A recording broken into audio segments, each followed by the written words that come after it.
20% projects, which is This meeting is being recorded.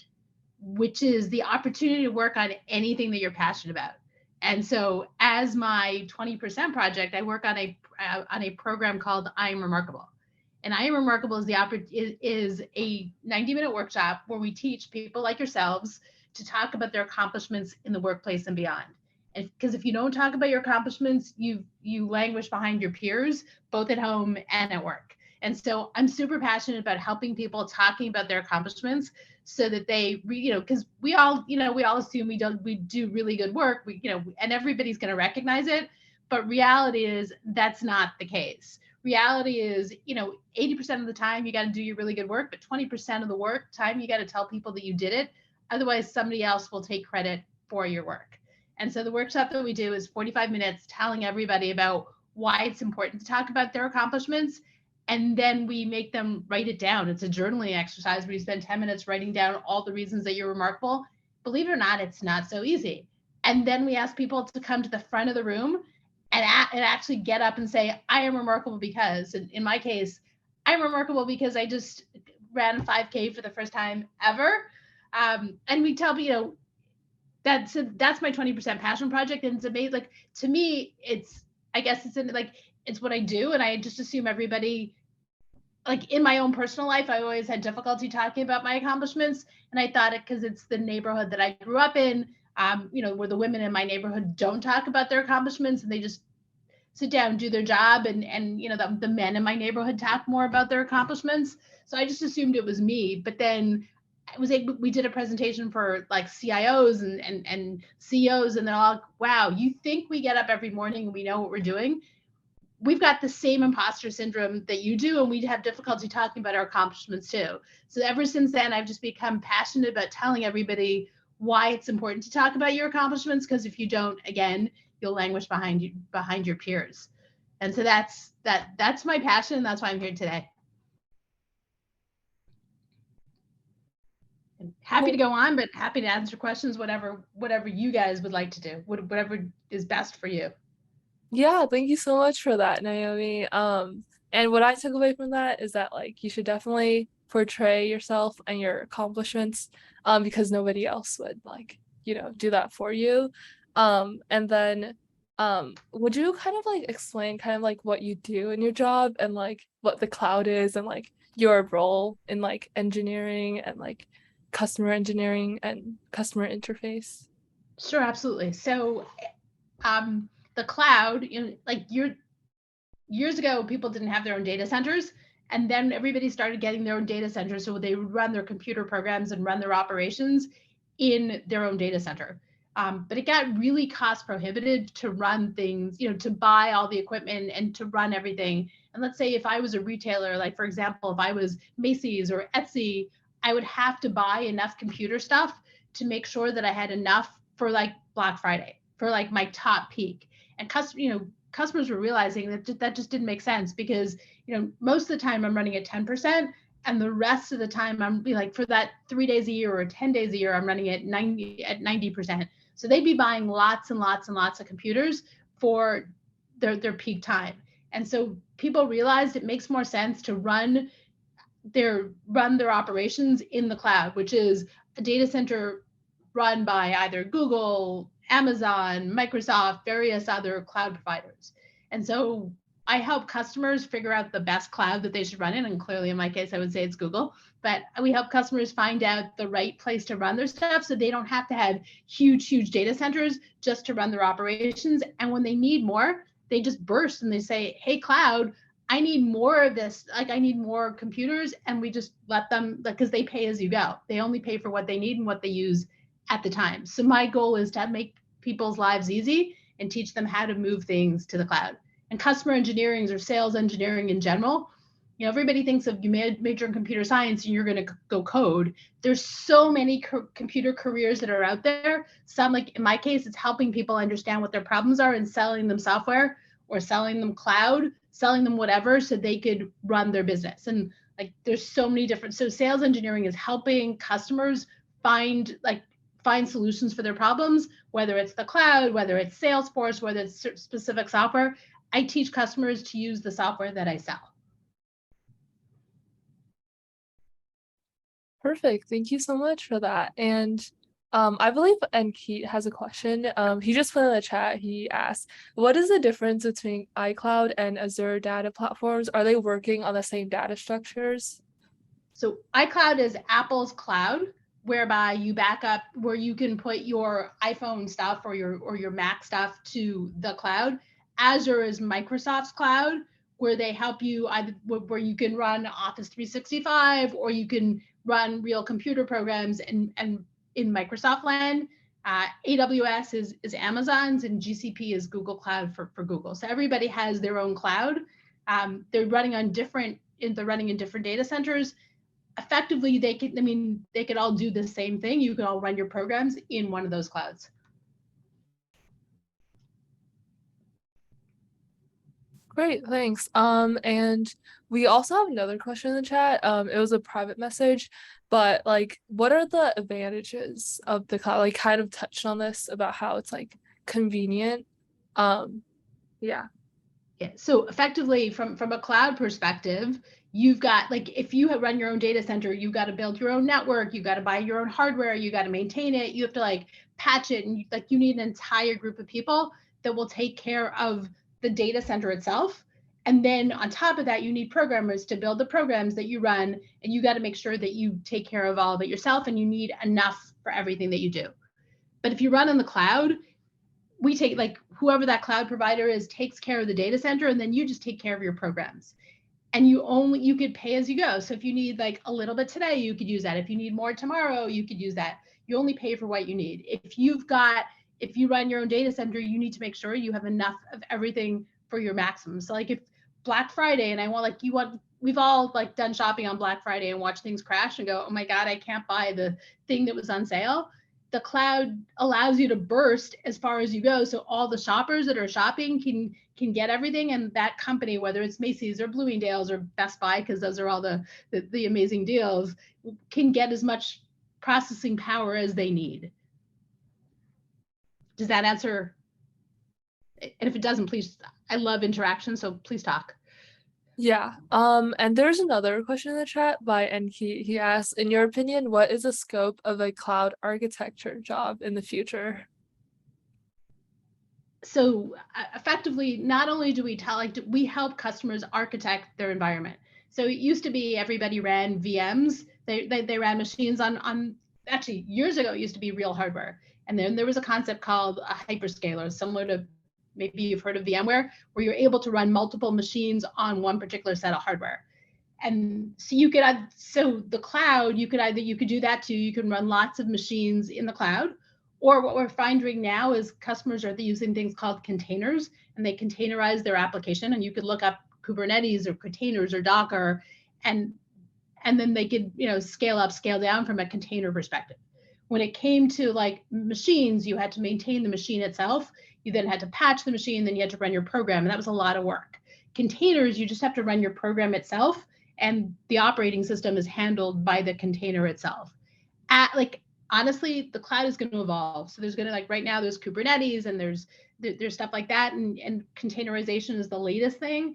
I am constantly learning, and anybody in the cloud is constantly learning new technology.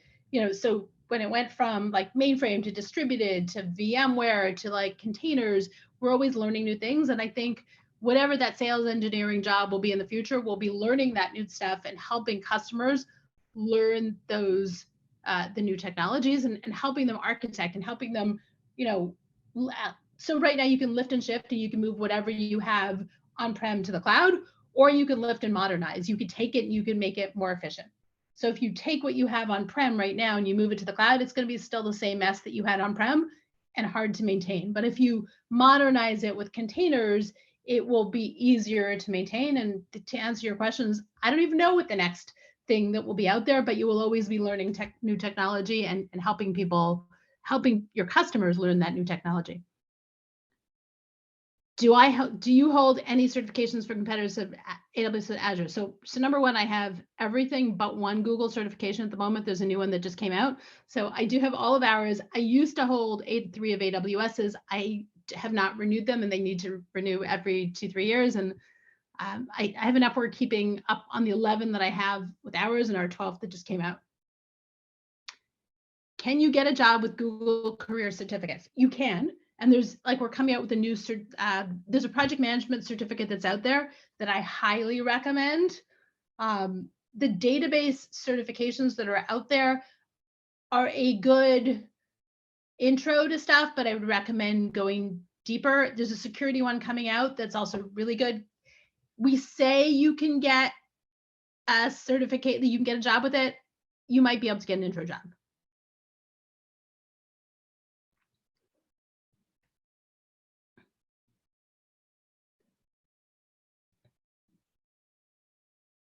Lena, do you want me to answer how did I get started with my career, or what would you? Yeah, you could just answer the questions as they come, because there are like a lot of questions. But yeah, you could just go in order. So I missed the ones on top. So if I'm missing anything, so my career, I was actually a math major in school, and I wasn't actually sure what I was going to do with it. And at the time, because years ago, IBM came on campus, similar to like Oracle and Microsoft and everybody coming on campus. And I took a aptitude test and I got an IBM job, like maintaining IBM, actually in support for IBM, helping them their operating systems. And that turned into so I did that for quite a few years. And then I met a guy in the States. I was living in Canada, actually met a guy in the States, and I got a job in the States we had a joint project between IBM and IBI. And the guy, I basically, after I sat through that project, so we had a joint project, so I moved to that and I did project management and QA and product management for many years. And I really wanted to, so that's how I started, but then I really felt that it was more important that I focus on, I had a really good back end knowledge and I could build products, but I really wanted to be able to have like C-level conversations and be more articulate. So I decided to take a sales engineering job. So I would be able to like go talk to CIOs, CEOs. I felt that was an important next step, because I think what you guys will find is anybody, like, not that anybody can code, not anybody can code, but I think one of the key things that I think it's important to make sure is you have communication skills, and no matter whatever job you take, because we can offshore anybody, but as long as you can talk to people, you're much better off than somebody who can just sit in the corner and code. So I decided to take a sales engineering job at Oracle, loved it, loved working for Oracle. Oracle's cloud was not as cutting edge as Google's cloud, so then I moved to Google. Does that answer your question? Sahib, does that answer your question? You could talk too.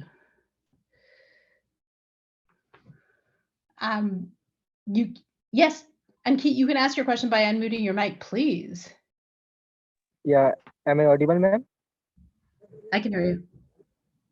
Yeah, thank you so much. So basically, ma'am, I am in college. I am currently studying in my first year. I am pursuing undergraduate from computer science. It's also one of my dream company to join Google, but I'm not sure where I get started because I'm still not able to figure out what domain of Google, like in computer science, I should go with. So because in my country we have very less opportunities. So like, do you have a knowledge about how international students can join Google company? Is there any idea related to that? So, and Keith, what country are you in? India. Got it. Well, so we've got Google in India, and we have summer internships as well. And so actually applications for internships this is your first year that you're starting right now, or you're going into your I would recommend that you apply for internships. No, actually, this is my second. This is your second year. So applications for internships actually come out right now, like around now, meaning September, October. And what I would recommend is that you apply for internships. You may not get it the first year, but you might get it the second year. And also, I'd encourage you to figure out what area of computers you want to get into. Like, it could be, you can start off in one area. We have a lot of like internship programs. You can start off in programming, you can start off in support, you can start off anywhere. And as long as you have good analytical skills, you'll be able to move within whatever company. The key is to learn, and the key is to be more analytical. At Google, we don't hire for one job. We hire we want people to thrive in ambiguity. We want people to be able to move from one job to another. So we hire you based on your ability to be able to think on your feet and move from one job to another. Because as you asked me, what do I think the industry will be like a few years from now? The industry changes so much that the key is being able to be flexible and learn new skills. Does that help at all, Ankit?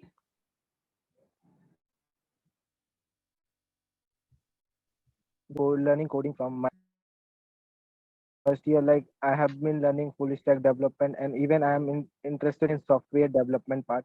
So I am thinking of joining, but I am also interested in analyst job as well. So I'm also trying to learning some skills related to that. And even I am also really privileged that Google offer really amazing free courses available. I am just wondering, is that sufficient, or do I have to do some internship that will help us me to get a job after done with my graduation? Because in my country it's really difficult to get a job directly after done with your graduation in Google. You need to must have some experience, but I'm not sure how the process goes on USC. I don't know what your country, but in most countries, I recommend that you take that you get internships for the summer, because the more experience you have, the better off you are when it comes to looking for a full-time job. And when you do have an internship, network with Thank you so people. much. Yeah, get internships in the summer, exactly as Lena said, but also when you're there, like I know we all have, a lot of us have the opportunity to work from home, but make as much effort to go into the office and meet as many people as possible, because networking and meeting as many people will help you in getting that full-time job, or learning skills, or having people, meeting people to help on your career. The more people you network, like don't say, hey, I want a job. I want to understand what you do and what I can learn about.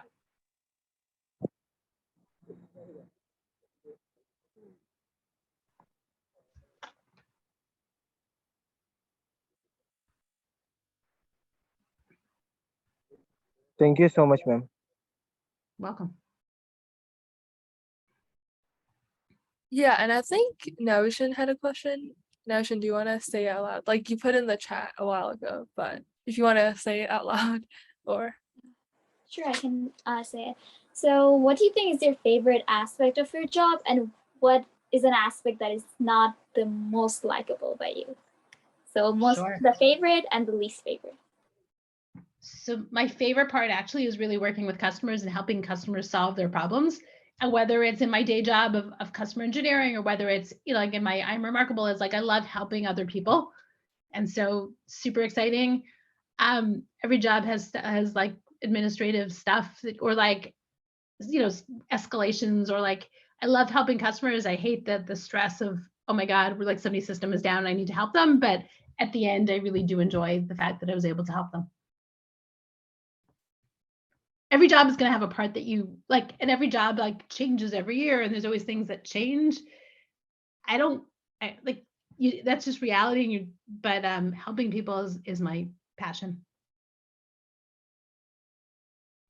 Thank you. You're welcome.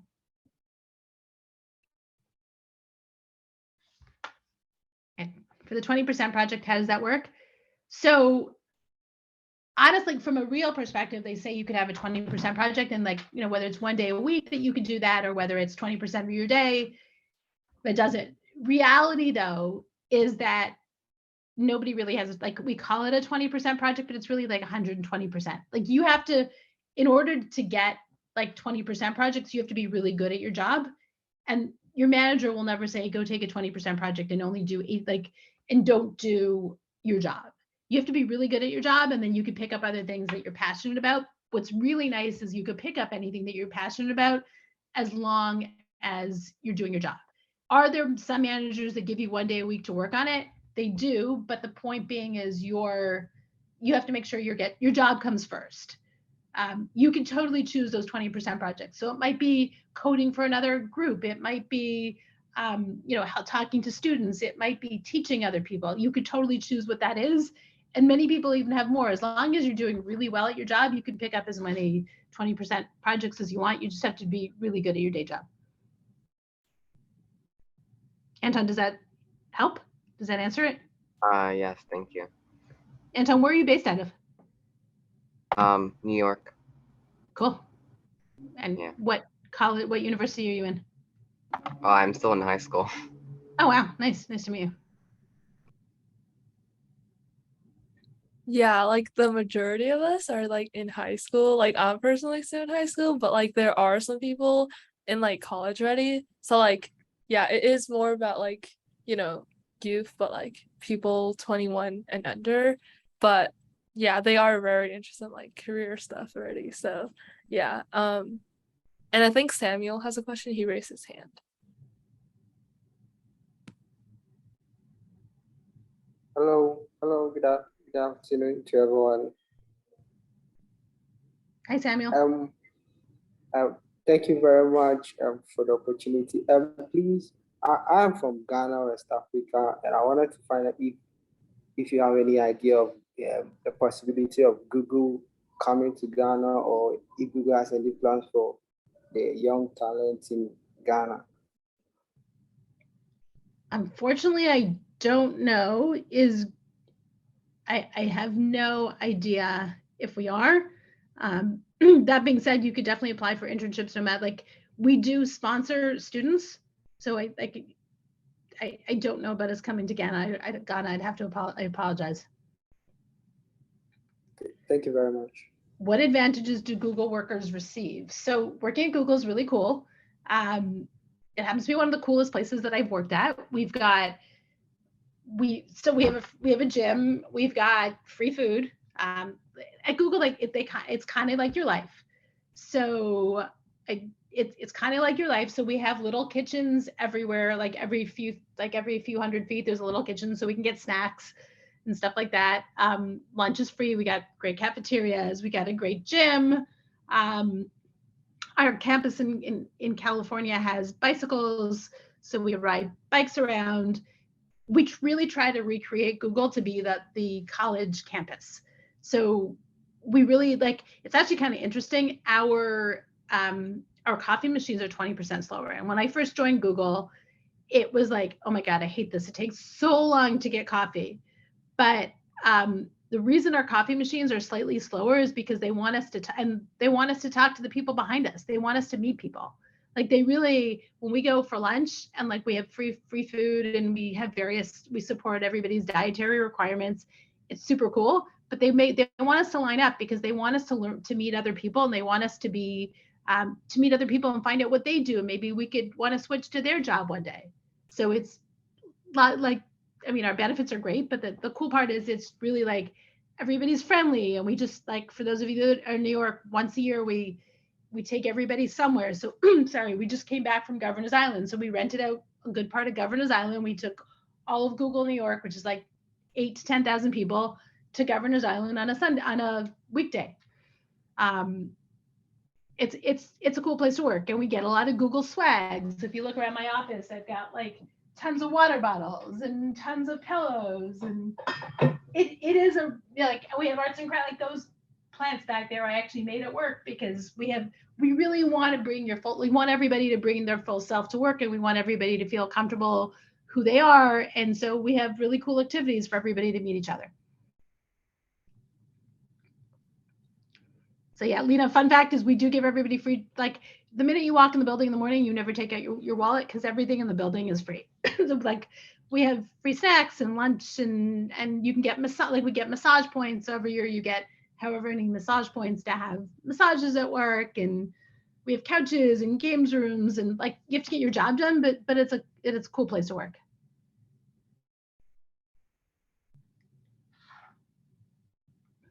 Feel free to ask your questions. Yeah, I think Richard has his hand up. Richard, do you want to say it? Unmute. All right. Yeah.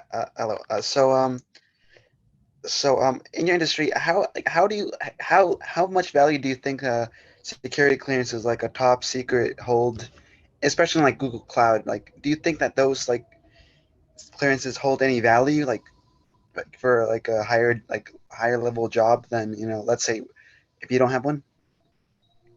So security clearances are needed if you want to work in specific federal areas or Department of Defense, things like that. Will they get you a higher job? Not necessarily. It will just get you a job in a different industry. And again, if you're not born in the US, it's very hard to get. And if you travel to certain places, it's very hard to get. I would focus more on your skills now and worry about getting security clearance later if you need it.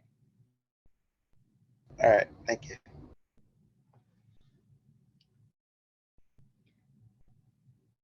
Yeah, and I think Bongi has a Hi. Oh, sorry. I just wanted to ask about the Google certificates. You said that they were like a good intro to cloud engineering. So who would be like the target audience for those certificates? And then after completing it, like what resources would you recommend for people who wanted to learn more about cloud engineering? So there's two things, by the way, and I'm going to put it in the chat in a second. There's Google certificates where we have career certificates that allow you to get a better idea about certain technologies. So we've got digital marketing, IT support, data analytics, project management, UX design. All of those are amazing and definitely worth taking because it gives you an idea about the different careers. Like UX is like how to design an application. Project management is how to manage a project. All of those are super good and definitely worth getting. Then there's Google certifications specifically for cloud.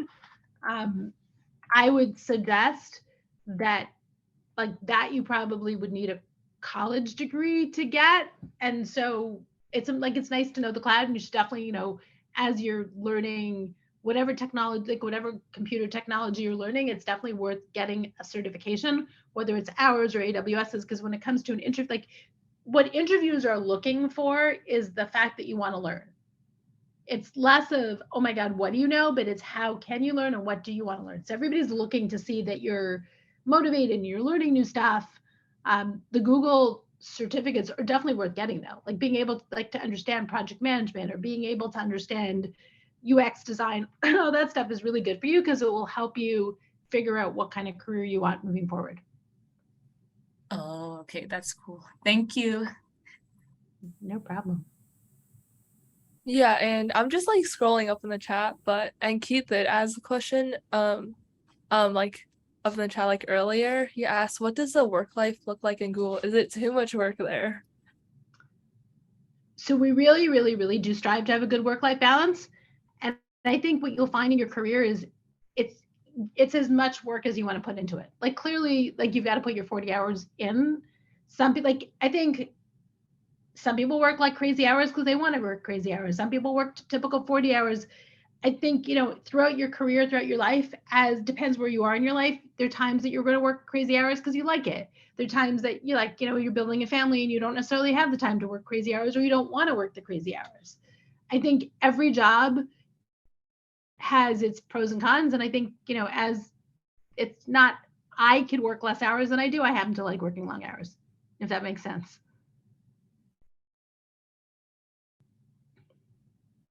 Yeah, and there's the next question by Hannah. What are some challenges that you have encountered while building your career? So, and I guess for me, and for women and underrepresented minorities, the number of women in technology are really super, they're getting more and more. But when I first started my career, there were less women. So being the only woman was always interesting. And I always felt that I had to work harder than everybody else to show them, to show people that I really knew what I was doing. I think if you work hard, again, you still have to talk about your accomplishments. So you work hard, you get recognized. I think, from a computer perspective, technology is always changing. So you're always you've got to make sure that you stay on top of technology. Otherwise you fall behind and that's okay. And I guess the industry is so broad, you have to figure out where you want to go. And there's no right answer as to where you want to go. And you can always go to wherever you want to go, as long as you make the effort to learn that new technology, or learn, if you go from a programmer to a program manager, whatever, you just need to make sure that you're on top of that technology and you can speak to it. And you can talk to people that, wow, see, I can learn, and they want to believe that you can learn. So as long as they think you can learn, you'll be fine. You just have to put the effort in. Hannah, does that answer your question? I'm not sure if I just want to make sure I answer questions in the right way.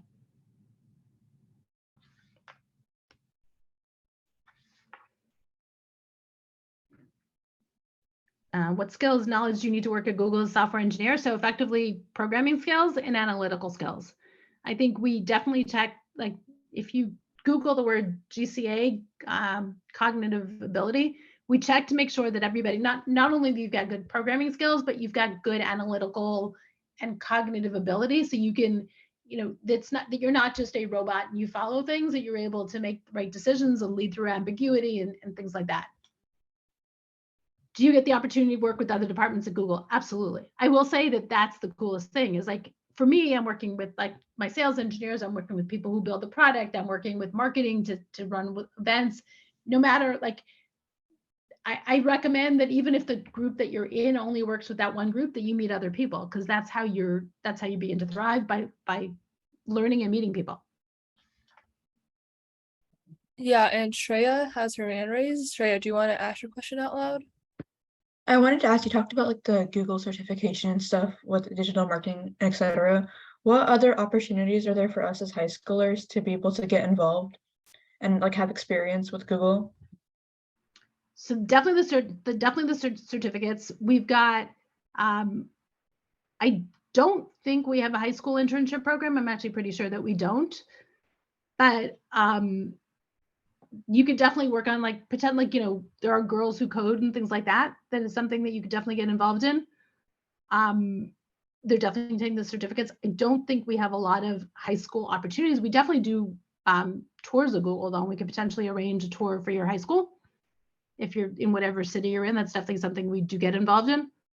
And we do have programs where Googlers will mentor high school students, and there's lots of that as well. I personally am not involved in those, but we could definitely, Lena, I think when you came to Google, there was a whole K through 12 group that Anjana was going to get you involved in, and I could, if she hasn't, I could definitely get it for all of you.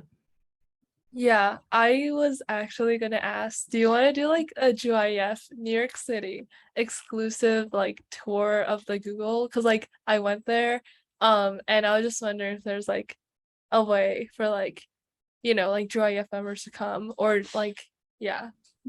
We most likely can. Like the September is hard, but we could definitely find something between now and the end of the year and do it.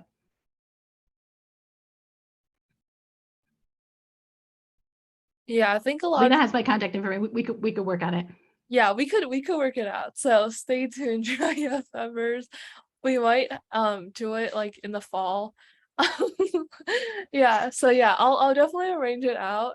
I know there's like a lot of international people. Maybe we could like live stream it. I don't know how that's gonna work, or we could like record it. But yeah, I feel really bad, but like, yeah, like maybe a camera or something. I don't know, Naomi, what you think? We'll figure it out. Or maybe we could do like a session, like when we let them talk and ask questions, and you could.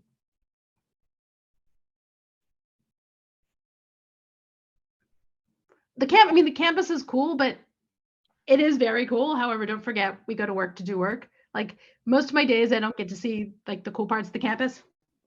Like it is very cool, but it's a job. And like, I don't want to like, it is exciting and it's a great place to work and we have amazing things. But in the end of the day, you have to get your job done. And by the way, everybody has cool campuses, like Microsoft does. Like we could definitely, like, we are cool, and we got a Lego room and a games room, and like it's awesome. But at the end of the day, you still have to get your job done. It's a cool university campus. Like I'm sure you guys are like, as you're still in high school, you're gonna like go see university campuses, and those are cool too. Yeah, I think Sahib has a question. Sahib, do you want to ask your question out loud?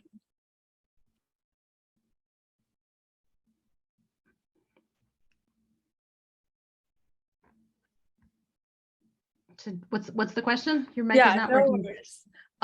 His question was, does Google have any international traveling programs for employees or management? So, I mean, we definitely, I don't, first of all, there's the opportunity to do a bungee and get a job. And like, you can always get, like you have your job and there's the opportunity to always do another job for a certain period of time. So we have people who like are programmers that go work in the data center for 6 months. We have people who are, if we have customers internationally, we go visit them too. Like I actually had an I'm Remarkable event that I just did in London. We do have a lot of travel. Like programmers go meet, their teams and they have summits offsite. I mean, right now with macroeconomic conditions, we're doing less travel, but there's definitely, you can definitely go visit your customer wherever your customer is. And so I visited customers all over the world. Most of my customers are in the US, so I do more travel in the US.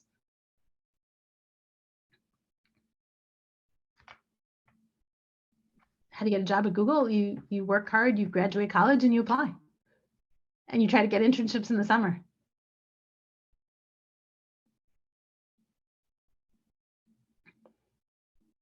Yeah, hopefully that helps. Does anyone else have any other question? Let me just Naushin asked, do you get the opportunity to work with other departments at Google? Do you answer that already? Is that what I did answer? Okay. Oh, there's another question now. Can we get a job in Google or Microsoft with an economics degree? So absolutely. So the bottom line is, you think about Google. Google's it's not just a computer company, it's a company. So we have people who are in business, and we have people who are in computing, and we have people who are in marketing, and we have people, just think about it as if you think about it, let's say a bank has computer programmers, they have they have people you can absolutely get a job in any one of those companies with any of those degrees, because there's so many different functions in those areas. What are my thoughts about Google investing in Web3? Absolutely. We definitely have a whole Web3 group that we're beginning to invest in, and like crypto and blockchain is the future. And we absolutely are working on Web3 as we speak. Is Web3 infrastructure going to be integrated in the Google engineering? We definitely have people running Web3 technology on Google Cloud. We definitely have, so Google is definitely working on Web3 technology. I will say we try not to compete with our competitors. We build technology that we let people use. So we're not trying to, when we build Google Wallet or we give Google Payments, we build technology that our customers can use. We're not trying to compete with our customers. So we're not trying to be a bank. We're not trying to be a payments industry. We're trying to give our customers the technology that they need to run their business. How do stock options work at Google? So every company, and so every employee gets a salary and a certain amount of stock options. Everybody has a different, I can't talk to what that amount is, and you get it. Personally, I say save it, but there, you could definitely sell it at a certain part of the year. Sorry. So it depends on your job level. Yeah, absolutely. Like different job levels give you different stock options, and I personally use my stock options as a forced way to save money, because we all have, whether it's college funds for our kids or whether it's retirement. I personally try to save as much as I can in my stock, but every full-time employee does get a certain amount of stocks. Okay, thank you. Cool. Yeah, there are some people who've raised their hands. And just as a side note, it's easier to get your question answered if you do raise your hand, because we like more of the interaction. But Enki and then Pin, they have their hands raised. So. Yeah, so ma'am, I have another question. My question is do you have any tips regarding how to build our resume? Because I think resume also plays a really important role. Because I think Google also have AI software that actually scan your resume. So any tips regarding that? What are the skills that we should mention in our resume that will help us to get the job in Google? So we have, actually, give me 30 seconds to plug my laptop in, which is not plugged in. And I just want to, I honestly cannot answer that well. I mean, every single job is looking for different keywords. I mean, I would also say make sure that your LinkedIn profile has the right keywords as well. Make sure that your LinkedIn profile looks like your resume as well, because you might be found that way and not just through your resume. Got it, ma'am. Thank you. I honestly don't have good tips on that. I will apologize. Is there a venture capital sector No. of Google? Go ahead. No, it's completely fine. At least you have answered me, so thank you. Yeah. Is there a venture capital sector of Google? So number one, there is. We also have a really cool part called, what's that called? We have a part of Google where we allow people, where we have venture capital, we give certain areas, certain people or certain groups funding to build their moonshot. So Waymo originally came from there. Like at Google, we focus on core technology. And so whatever is core is what we focus on, but anything that's a really cool idea, we spin out to, and I'm blanking on what it's called, to build those venture capital ideas. And then eventually if they take off, we'll spin them back in. Because the whole point of Google is we want to make sure that everything we build is part of our mission and is part of our core technology, but we do have a whole venture capital area where you could, like Waymo or all these, self-driving cars was part of that venture capital area as part of Google. Yeah, that's very cool. Yeah, and some people have to leave, but it's fine. I'll send out the information. I know a lot of people want to contact you later on, so I could like send you your LinkedIn profile to them, if that's fine with you, Naomi. And yeah, Pin has a question if you want to ask that out loud. Pin. Yeah, so from working at Google, what kind of people do you notice usually get hired there? Are there like any certain characteristics or personalities? So two things. Number one, we have this thing called googliness, and everybody that we hire is googly. We say we don't hire, we're not jerks and we don't hire jerks. We want to make sure that everybody that we hire has a really good heart and really cares about everybody. We're a blameless society, so everybody who works at Google really wants to help the other person. There's a lot of collaboration, so that's one aspect. The other aspect is we hire for cognitive ability, so we want to make sure everybody we hire has the ability to think out of the box and wants to can analyze things. There is no one particular kind of person, but it's literally good people that want to be analytical and want to think. So if you're robotic and you just do what you're told, you won't do well at Google. At Google, we look for people who thrive in ambiguity and really think out of the box and really come up with solutions. And I think somebody earlier asked me about 20% projects. Gmail itself was somebody's 20% project. So somebody's like, I don't like the email we have. Let me build a really cool email system. So everybody we hire has the number one are good people, but they thrive in ambiguity and they're always looking to do better for the sake of people. Pin, does that answer your question? Yeah, thank you. There is no one kind of person, but everybody just wants to help. We also have this thing called G thanks. So if somebody helps you, you can send them a G thanks, which is a Google thanks that sometimes is money and sometimes it's just a note that everybody's like, wow, Pin was so helpful. She did this and this for me that was out of her job. And everybody's like, wow, she's great.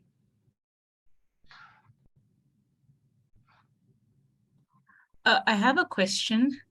Mm-hmm. When it comes to the international Google locations, do they also help with regards to innovation within Google, or is it more just to kind of organize Google's operations within the country?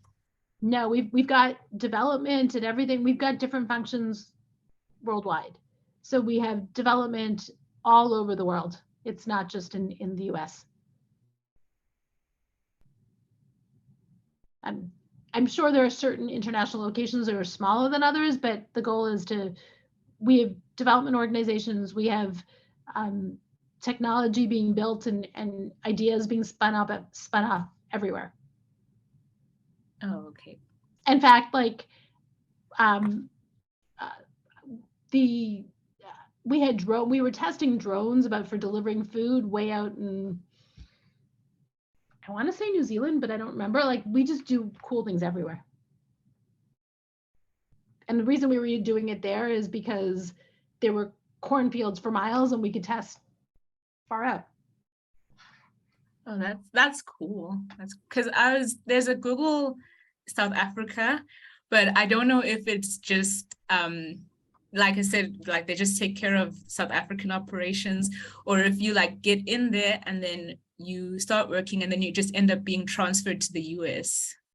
Once you get into any part of Google, you can easily transfer I don't want to say easily, but once you get into Google, you can find other there's a list of all the jobs that are open, and as long as there isn't a hiring freeze at that point, you could definitely look to transfer. Oh, okay. Thank you. No problem.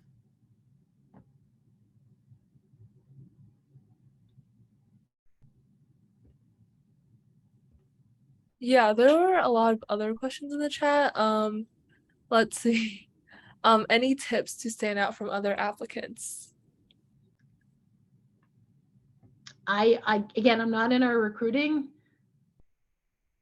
Yeah, that's. But I would say be truthful to your resume. Like, I think they want to see that you've got skills and you can, but like, don't put on too much. Like, there's, if you're putting on way too much and it's not true, and somebody asks you a question about something that you have on your resume and it's not accurate, that can be held against you. So make sure that whatever you put on your resume is actually accurate. Mm-hmm. Yeah. And Anton asked earlier, how do the stock options work at Google, and when can you access/sell your equity if you didn't? So as I said, everybody had it, like when you join Google, some people vest monthly, some people vest yearly. I'm not sure how everybody's works. And once it's vested, you can sell it as long as it's not during a quiet period, which means, right before we announce our earnings, there's a quiet period and we can't sell. But that's also because insider stock trading, you have to make sure that you don't sell your stock based on knowledge that you got internally. That's interesting. The next question is, what's your thought on the future of blockchain and AI as a sector? So they're two totally different sectors. They're both incredibly cutting edge. I mean, AI is super exciting. Like, whether it's scanning documents and being able to determine if this is a valid driver's license, we have this thing called Doc AI. I mean, AI can be used for so many different things, whether it's scanning documents or predicting whether, like, a machine, like for manufacturing toothpaste, whether the machine needs to be serviced. Like, AI, there's so many different things you could do with AI. Like, AI is definitely a leading edge technology and definitely worth learning. But there's so many different parts of it. So, like, whether it's learning how to code in TensorFlow, I would definitely recommend looking at AI. Blockchain is a whole different payment processing sector that is also, they're both cutting edge, and they're, totally different. Totally, the future of both is bright. I don't know if that answers your question if you wanted more, but I would definitely look at AI. I mean, as you guys are all in high school, AI is here to stay. There's no doubt.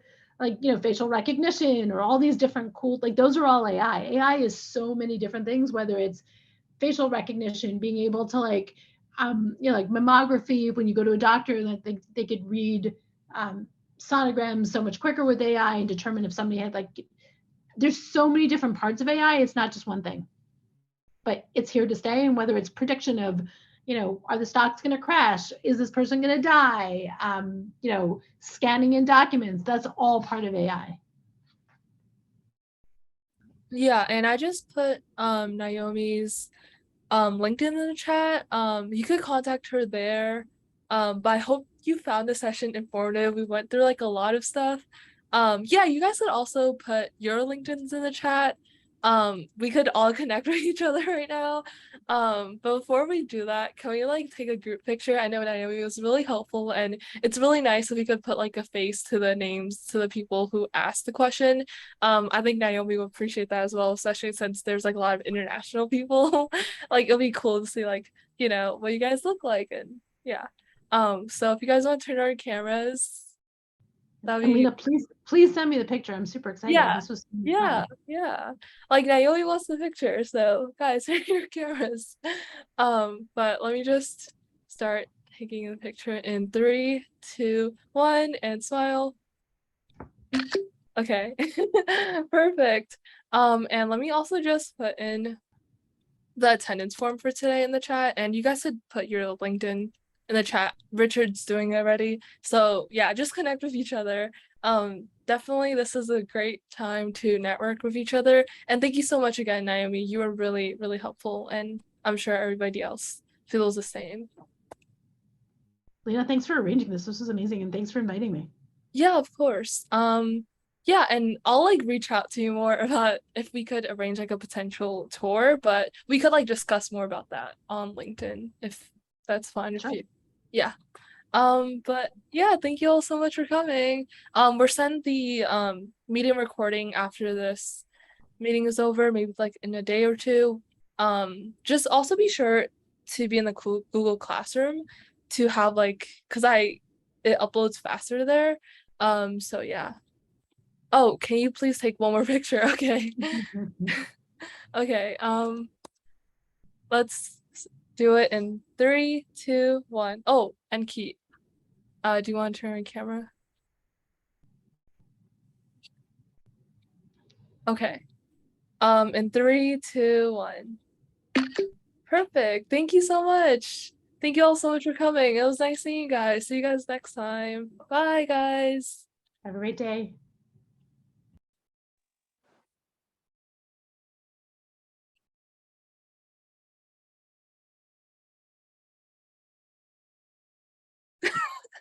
Hi, Kyle.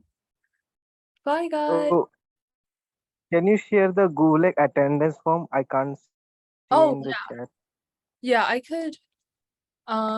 Let me just put the attendance form in the chat. This just counts your attendance. So I know that you came today, and so I could send you like Okay. additional information after. But thank you so much, Ankit, for participating today. Yeah. Hope it was helpful. No, Yeah. Does anybody else have any? and I'm really glad that you guys have Yeah. opportunities for all international students. I really appreciate it. Yeah, of course. I'm personally from like New York City, so like yeah, it's really nice to like see people from all around the world in the meeting. But thanks so much guys for joining. I just wanted to know when you guys are organizing your next event, because I really wanted to be part. Like last event, I was a part of like the quiz competition, and the second one, I'm hoping to attend more sessions as well. Yeah. We're definitely organize more events. Also, we have our really exciting international essay competition coming soon. We're like be releasing this in like 2 days, but you guys get like the first, like the very, very first like impression. Like half of our team doesn't even know about it. This is just how secretive it is. But yeah, it's gonna be an essay competition. It's gonna be international. And you guys get recognition for it. But you guys will have more details in our Yeah. newsletter. Hopefully you guys have been receiving those. Sorry to interrupt you. I just have a small request. If you don't mind, can you also like open the application for the college students as well? Like the competition, we can also apply. Yeah, the competition is open to anybody 21 or younger. Hopefully you're 21 and under. But No, I am 19, so I hope that I oh, can apply. yeah, you're 19, so you could apply, right? Yeah. Um, yeah, we are planning to do a case competition, Abdul, but like the organization is just a bit harder because it is hard to like organize teams in GYEF, especially virtually, since you don't really have like your friends and everything is virtual. It's just harder. And yeah, and Key, I see you put your LinkedIn chat and your Instagram too. Yeah, if you're comfortable doing that, you guys could put in the chat here. But yeah, hope this was helpful, everyone. Um, yeah, and does anybody else have any questions?